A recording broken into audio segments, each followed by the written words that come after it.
கணேஸ்வரியில் அத்தியாயம் 15 ஸ்லோகம் 17 மூன்றாவது நாள். உத்தம புருஷனின் லட்சணங்கள் மிக அற்புதமாக நமக்கு விளக்கிக் கொண்டு வருகின்றார். இன்ஃபேக்ட் இன்னைக்கும் கூட இன்னும் அழகா இன்னும் டெப்தா அதை புரிஞ்சுக்க போறோம். படிக்கிறேன், கேளுங்க.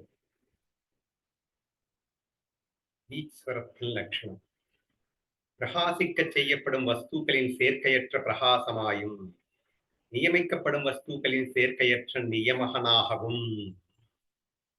அதாவது எக்ஸாம்பிள் என்ன சொல்லலாம்னா,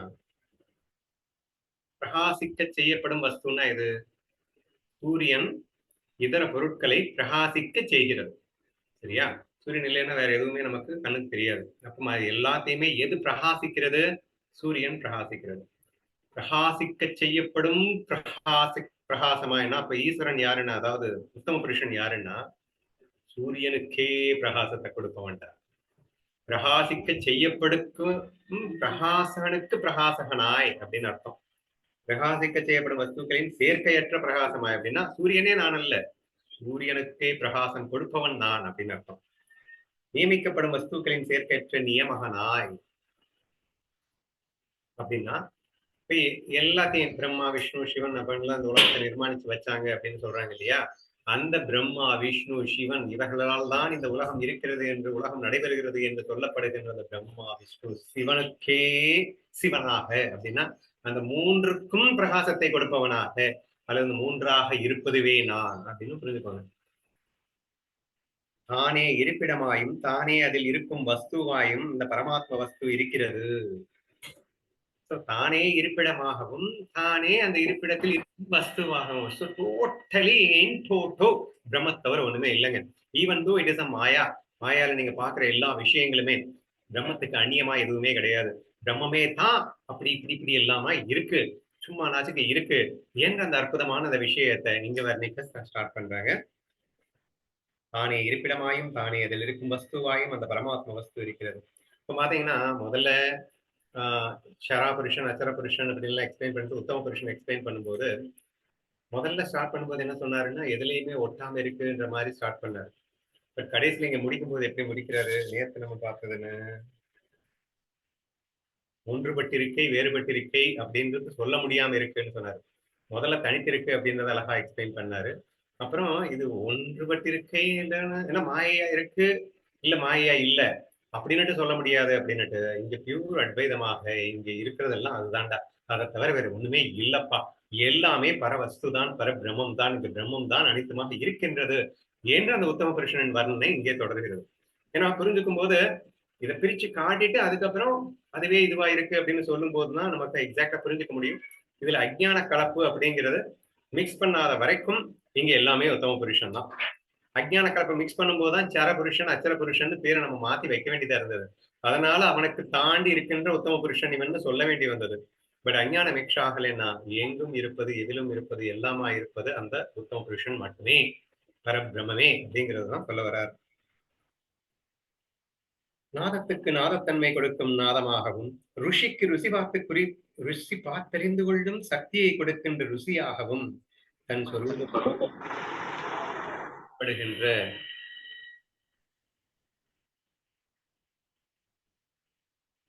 ஆனந்தப்பட்டு சுரூபபூதமான ஆனந்தத்தை கொண்டே ஆனந்தப்பட்டுக் கொண்டிருக்கும் பூரணதை என்பதன் முடிவான எல்லையாகவும்.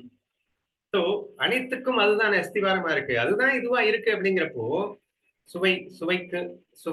சுவையை தருகிறது எது? நாக்கு. நாக்குக்கே சுவையை தரும் சக்தியை கொடுத்தது எது அப்படின்னு பிரம்மம் தானே. இப்போ ஒரு வஸ்து தான் எனக்கு சுவை தந்த வஸ்துவும் எது? பிரம்மம் தானே. இங்க அனைத்தும் பிரம்மமாகையால் ருசிக்கு ருசி பார்த்துக் கொள்ளும் சக்தியை கொடுக்கிற ருசியாகவும் சுரூபபூதமான ஆனந்தத்தை கொண்டே ஆனந்தப்பட்டுக் கொண்டிருக்கிறதாகவும். சுரூபமே ஆனந்தம் தான், ஆனந்தப்பட்டுக் கொண்டிருக்கிறதாம். பூரணதை என்பதை முடிவான நிலை. பூரணதை அப்படின்னா கம்ப்ளீட் ஃபுல்ஃபில்னஸ் அப்படின்னு அர்த்தம். குறைங்கிறதே கிடையவே கிடையாது, எல்லாம் அங்க நிறை மட்டும்தான், நிறைவாக அப்படின்னு அர்த்தம். விஸ்ராந்தி அப்படின்னா இளைப்பாறுதல்,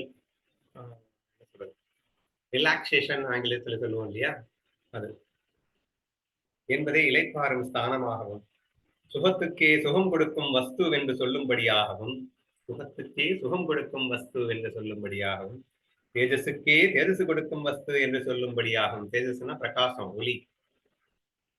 சூன்யமே மகா சூன்யத்தில் மூழ்கி போய்விட்டது என்று சொல்லும்படியாகும். இப்படி பார்க்கும்போது தேஜஸா இருக்கு, பயங்கர சுகமா இருக்கு. சுகத்துக்கே சுகம் தாண்டா கொடுத்தது. பிரகாசத்துக்கே பிரகாசம் தாண்டா கொடுத்தது. ஒண்ணுமே இல்லப்பா. ஒண்ணுமே இல்லாததற்கும் ஒன்றுமில்லா தன்மையை கொடுப்பது எதுன்னா இதுதான். சூனியத்திற்கே சூனியத்தை கொடுப்பதாக இருக்கின்றது அப்படிங்கிற மாதிரி ஒரு பாயிண்ட். அதாவது சூனியமே மகா சூனியத்தில் மூழ்கி போய்விட்டது என்று. அப்ப சூனியமா இருக்கிறது எது? அதுவும் பிரம்மம் தான். ஏதும் இல்லாமல் இருப்பதும் பிரம்மம் தான், அனைத்துமாய் இருப்பதும் பிரம்மம் தான் அப்படிங்கிற அந்த பாயிண்ட்ல வரும்போது இந்த பாயிண்டையும் சேர்த்து கொண்டு வர்றாங்க. மூழ்கி போய்விட்டது என்று சொல்லும்படியாக ஜகத்தாக விஸ்தாரம் அடைந்த பின்னும் விகாரம் அடையாமல் இருக்கிறதாக. அது ரொம்ப முக்கியமான பாயிண்ட். சூனியத்திலும் சூனியமாக இருப்பது. இதை அவ்வை பாட்டி பாடும்போது என்ன சொல்லுவார்னா, அணுவுக்கு அணுவாய் அப்பாலுக்கு அப்பாலாய் அப்படின்னு சொல்லுவார்.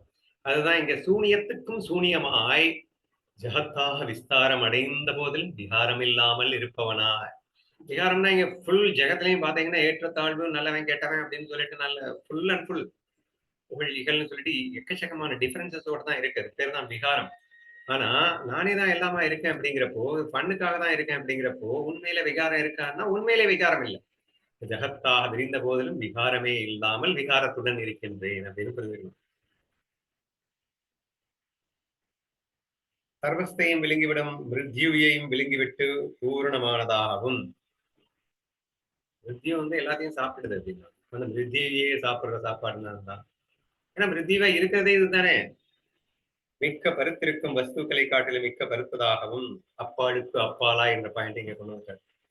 இந்த சர்வோத்தம புருஷோத்தமம் இருக்கின்றது அப்படின்னு சொல்லிட்டு உத்தம புருஷனுக்கு ஒரு விளக்கம் கொடுத்திருக்காங்க. இன்னும் அழகா அடுத்தடுத்து எக்ஸ்பிளைன் பண்றாங்க பாருங்க. முத்துச்சிப்பியானது வெள்ளியாக ஆகிவிடாமல், இப்ப ரொம்ப ரொம்ப முக்கியமான பாயிண்ட்டுங்க. இப்போ எல்லாமா இருக்கு எல்லாமா இருக்கு எல்லாமா இருக்குன்னு அவர் சொல்லிட்டாரா? அப்ப பிரம்மம் எல்லாமா இருக்கும்போது அப்ப பிரம்மமே மாயையா மாறிடுச்சுன்னு நீங்க நினைக்கக்கூடாது.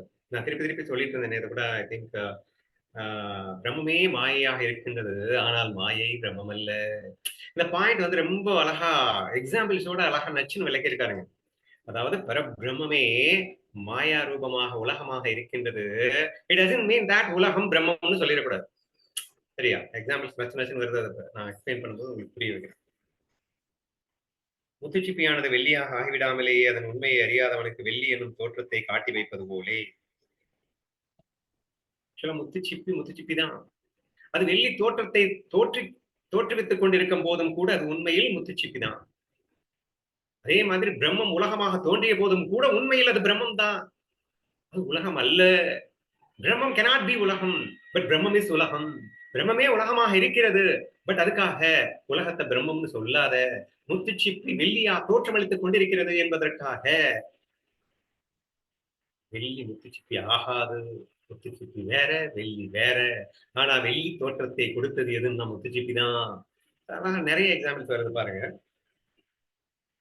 தங்கமானது அநேக விதமான நகையான பின்னும் உண்மையில் இருந்து கொண்டே நகைகள் ஆன பின் உண்மையில் இருந்து கொண்டே நாசமடைந்து விட்டது போல் தோன்றுவது போலே.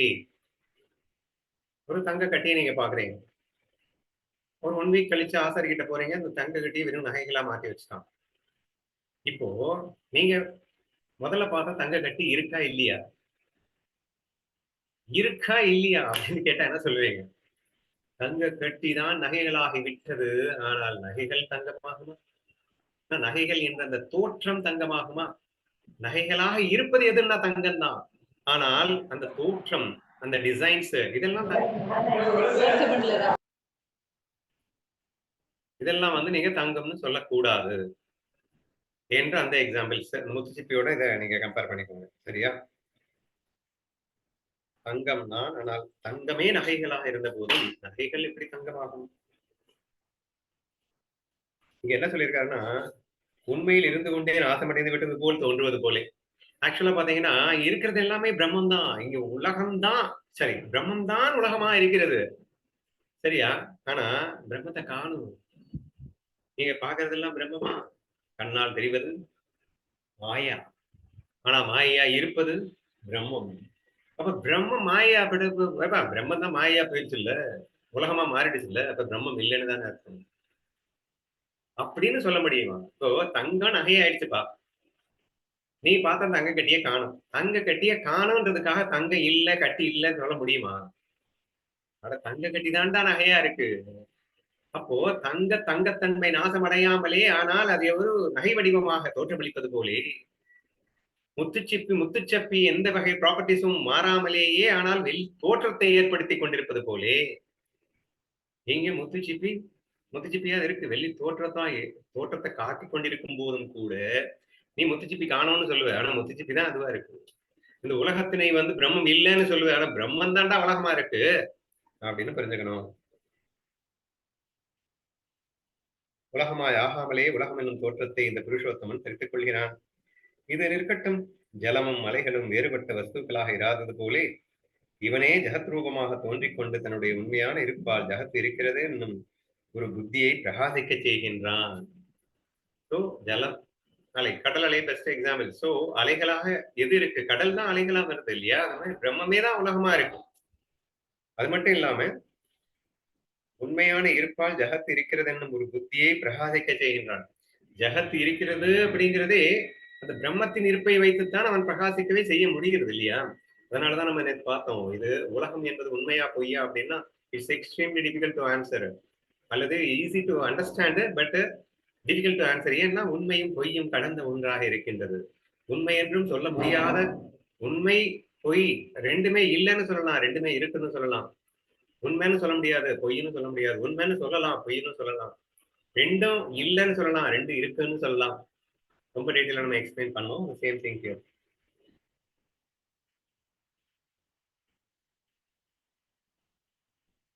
நீரில் பிரதிபிம்பித்து தோன்றுவது சந்திரனுடைய ரூபமே போல் ஜகத்தாய் விரிவடைந்து தோன்றுவதும் லயமடைவதும் அவ்வியக்தமாய் குறுகிப் போவதும் இவனுடைய ரூபங்களே ஆகும். இட்ஸ் ரெஃப்ளெக்ஷன் ஆஃப் தி பரபிரம்மம். சந்திரனுடைய ரெஃப்ளெக்ஷன் நீங்க தண்ணியில நீ பாக்குற மாதிரி பரபிரம்மத்துடைய ரெஃப்ளெக்ஷனை தாண்டா உலகமா பாக்குற நீ. ஸோ தேர்ஃபோர் இந்த உலகமா பார்த்த உடனே பிரம்மம் காணாம போயிடுச்சு அப்படின்லாம் சொல்லாது. பிரம்மமே அது இந்த மாதிரி இப்போ நீங்க நடந்து போயிட்டு இருக்கும்போது நான் நிழல் தெரியுது அப்படின்னு சொன்னா அந்த நிழல் வேற நீ வேறதான். நிழல் நீ ஆக முடியாது, ஆனா நீ தானே நிழல். இப்படி கூட ஈஸியா புரிஞ்சுக்கோங்களேன். சோ பிரம்மம் உலகமாக இருக்கிறது, ஆனால் உலகம் பிரம்மம் அல்ல. எப்படி புரிஞ்சுக்கிறதுன்னா, நீ நடந்து கொண்டிருக்கும் போது உன்னுடைய நிழல் அங்கே போய் கொண்டிருக்கிறது. நிழலாக தெரிந்தது யார்? நீதான். நீ இல்லைன்னா நிழல் தெரியாது. அப்போ நிழலாக இருப்பது நீயே, ஆனால் நிழலா நீ? நீ நிஜம் அல்லவா? நீ எப்படி நிழலாக முடியும்? சோ அந்த மாதிரி புரிஞ்சுக்க ட்ரை பண்ணுங்க. ஏ வீரர்களுக்குள் உத்தமமானவனே, ராத்திரி உண்டாவதாலும் பகல் உண்டாவதும் சூரியன் இருவகைப்படாதிருந்தது போலே. நல்ல எக்ஸாம்பிள். ஆக்சுவலா ராத்திரிக்கும் காரணம் சூரியன் தான், பகலுக்கும் காரணம் சூரியன் தான். ஆனா உண்மையில சூரியன் ராத்திரிக்கும் பகலுக்கும் காரணமே கிடையாது. அவன் சூரியனாகத்தான் இருக்கின்றான். ஆனால் அது பகலாகவே தெரிகிறது, அது சம்டைம்ஸ் ராத்திரியா தெரியுது. அந்த மாதிரி ஒரு தோற்றத்தை அது ஏற்படுத்துகின்றது. உண்மையில் அது அதுவல்ல. விஸ்வமாய் தோன்றும் போது இவன் வேறொரு வஸ்து ஆகிவிடுவதில்லை. நான் பிரம்மம் நான் தான் பிரம்மம், நான் விஸ்வமா மாறிட்டேன் அப்படிங்கிறதுக்காக நான் பிரம்மம் இல்லைன்னு அர்த்தமாயிடாது. தங்க நகைகள் ஆயிடுச்சு அப்படிங்கிறதுக்காக தங்க இல்லைன்னு அர்த்தமாயிடாது. ஆனா நான் தான்டா அதுவா இருக்கேன். ஆனா அது நான் இல்லைன்னு வேணா சொல்லு, நான் அது இல்லைன்னு சொல்லாத. விஸ்வமாய் தோன்றும் போது இவன் வேறொரு வஸ்துவாய் ஆவதும் இல்லை. விஸ்வம் மறைந்து போகும்போது இவன் எங்கேயும் போய்விடுவதும் இல்லை. அப்படியே எக்காலத்திலும் எவ்விடத்திலும் எவ்விதமாகவும் நாசமடையாதவனாய் இவன் இருந்து கொண்டு இவனுக்கு சமமானவன் இவனே ஆக இருக்கின்றான். இவனுக்கு சமமானவன் இவனே ஆக இருக்கின்றான். எல்லாமாக இருப்பதவனே என்ற பிரம்ம தத்துவத்தை இங்கே சொல்லி இருக்கின்றார். புருஷோத்தமன் அப்படின்னு பேர் ஏன் வந்ததுன்னு அடுத்த ஸ்லோகத்துல சொல்றாரு. அது ஒண்ணும் இல்லையா, இந்த சரபுருஷன் அச்சரபுருஷன் அப்படின்னு சொல்லிட்டு உத்தம புருஷன் பார்த்தோம்ல, அது உத்தம புருஷன் ரிப்பீட்டடா சொன்னாங்கன்னா என்ன வரும்? புருஷோத்தமன் வந்துடும்.